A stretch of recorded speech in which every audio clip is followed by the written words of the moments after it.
Welcome to the Slop Temple. We pray this video helps.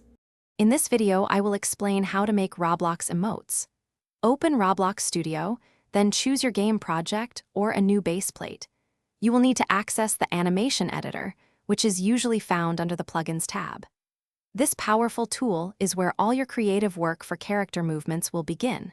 It provides a visual interface for positioning and animating your character, setting the foundation for your unique emote. With the animation editor open, start posing your character by manipulating its various joints. Think about the specific expression or action you want your emote to convey. Insert a keyframe after each significant pose change. This marks a point in the animation timeline.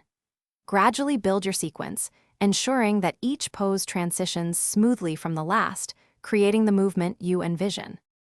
Fine-tuning your emote's timing is crucial for a polished look. Drag keyframes along the timeline to control the speed and duration of your character's actions.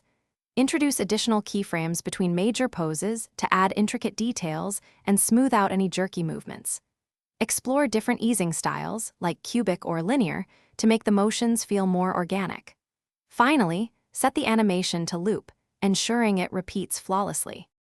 Once your emote is perfectly animated, it is time to save and export it. Within the animation editor, locate the Save button to keep your progress. Then, find the Export option, which will publish your animation to Roblox as a unique asset. Give your animation a memorable and descriptive name, for example, Waving Dance Emote, so it is easy to identify later. This crucial step makes your emote accessible for use in your game. Thanks for watching. Consider subscribing if we helped you.